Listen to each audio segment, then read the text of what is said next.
Welcome back to Wi-Fi Movies. Today I'm going to explain the movie Mutant Chronicles. Released in the year 2008, the movie opens up with a brief introduction about an evil machine that landed on Earth from space about 10,000 years ago. The main purpose of the machine is to convert the dead and dying humans into killing drones called mutants. After suffering much from the machine, a warrior called Neakdane united different tribes of people and somehow managed to bury the machine deep down in the Earth. The information about the machine is kept a secret by the descendants of Neakdane inside a sacred book called the Chronicles. The scene then shifts to 2707 AD, where the whole world has been divided into four powerful corporations fighting with each other to get their hands on the remaining resources of the Earth. We're then shown the battlefield in Europe, where two of the powerful corporations, Capital and Bauhaus, are fighting against each other with heavy machinery and weapons. Bauhaus army, led by Lieutenant Maximilian von Steiner, is getting an upper hand over the army of Capital, led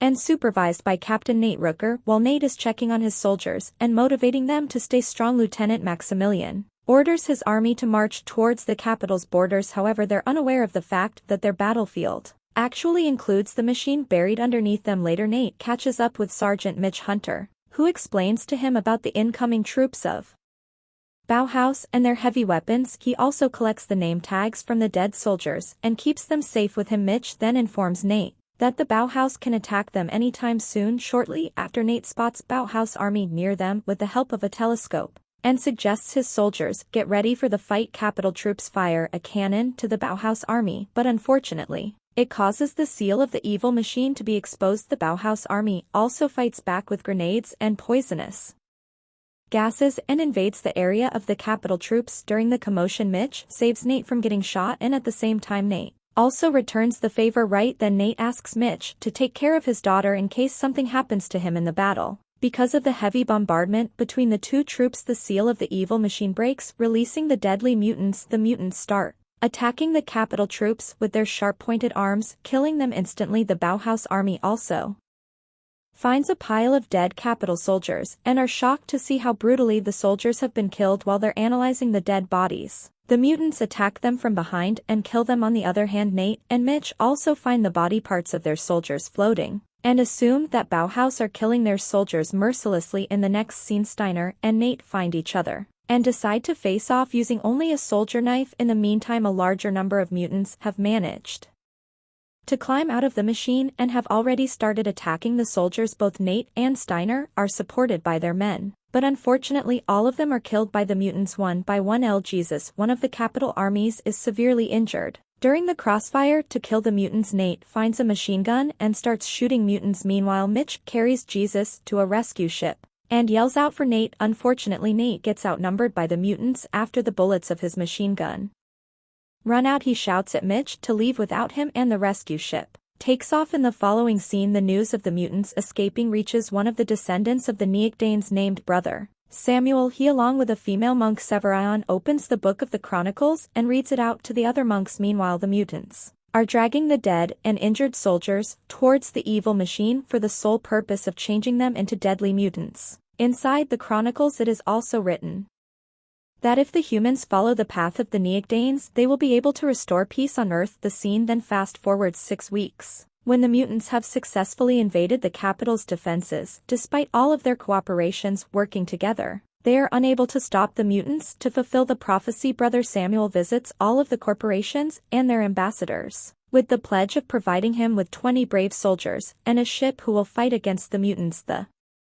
representatives dismiss his request because they've already concluded that fighting against the mutants is impossible, and that they'll be using the ships to evacuate the Earth. Shortly after, Brother Samuel converses privately with Constantine, the leader of the ambassadors, who provides him with a ship and some evacuation tickets to gather the soldiers. After Samuel leaves, Constantine gets killed by the mutants. In the following scene, Mitch pays a visit to Nate's house and meets his wife and daughter. He informs Nate's wife about Nate missing, and she starts to cry. Moreover, she also expresses her fear of death since she doesn't have any evacuation tickets. Hearing this, Mitch feels bad, and he tries his best to comfort her. The same night, when Mitch is in a bar, Brother Samuel approaches him, telling him that Jesus had recommended him. He explains the mission to Mitch But the latter replies that he no longer cares about the people and the Earth. Despite Mitch rejecting his proposal, Sam leaves an envelope with some evacuation tickets. The next day, Nate's wife can be seen preparing some poisonous drinks for herself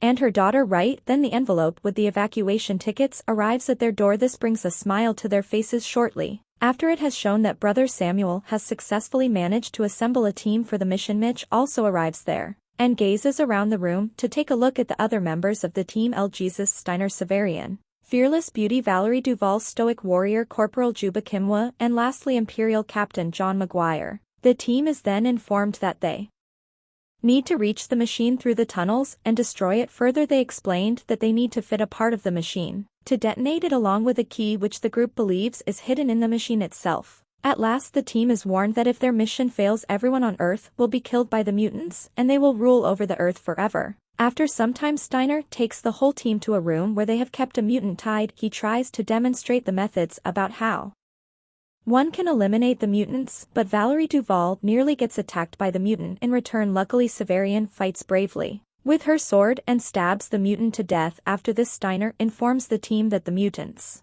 can only be killed with the help of swords, clips, and detonators. After receiving the holy swords to kill the mutants, the team boards a ship and sets out on their journey to destroy the evil machine. While they're in the air, the ship collides with another ship driven by a mutant. Because of the crash, the team is compelled to enter the evacuation pod and be ready for an emergency landing. Facing various difficulties with the broken parachute, the team somehow manages to land on the Earth, but not before Maguire is severely injured. As a result, he decides to blow himself up with a grenade. As soon as the team leaves the pod on their way to the destroyed city of Canaan, the team notices two guards refusing the underprivileged civilians to board the evacuation ship. Enraged, Mitch approaches the guards and kills one of them, making it easier for the people to board the ship. Later, the team reaches an abandoned church and finds an elevator shaft as instructed in the Chronicles. The team then starts to descend with the help of the shaft. But suddenly Brother Samuel falls and lands on a cemented edge. Unfortunately, one of the mutants spots him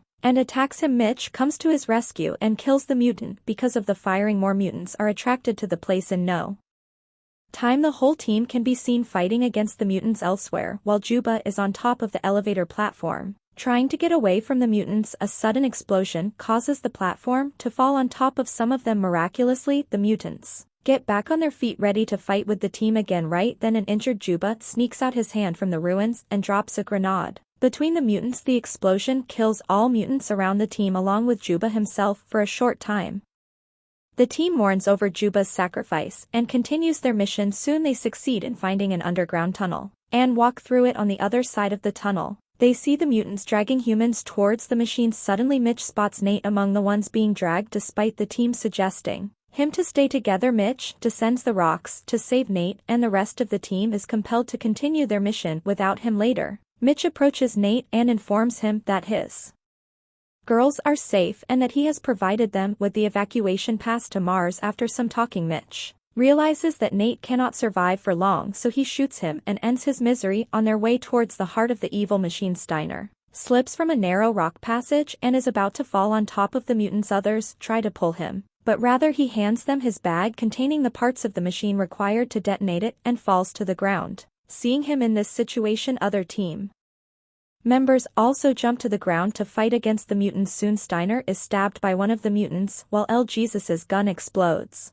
and kills him. Unfortunately, Brother Samuel also gets stabbed by a mutant. Everyone except Severian is injured and is being dragged to the machine by the mutants. Hearing the explosion, Mitch also arrives there and is approached by Severian, who informs him about the other teammates. Shortly after, Mitch gathers the pages of the Chronicles from the ground and urges Severian to read them and find a clue. However, Severian replies that she can't read the Chronicle, making Mitch angry. In the following scene, Mitch and Severian plant a bomb near the pit from where the mutants are dropping the injured humans into the machine. They manage to detonate the bomb just before the mutants are about to throw Steiner and Duvall into the pit. During the explosion, the entry to the pit is also blocked. Shortly after, we can see Mitch and Steiner grabbing ropes and aiding Duvall and Severian to reach the heart of the machine. Unfortunately, the mutants begin removing the stones from the blockage and start making their way. Upon seeing this, Steiner decides to approach the mutants to blow them up, but not before saluting Mitch. For his bravery, as a result of the explosion, Mitch falls into the pit, landing on a conveyor belt leading to the machine. His hands and legs are tied, and he is injected with a mysterious fluid before the machine can damage his eyes. Mitch manages to free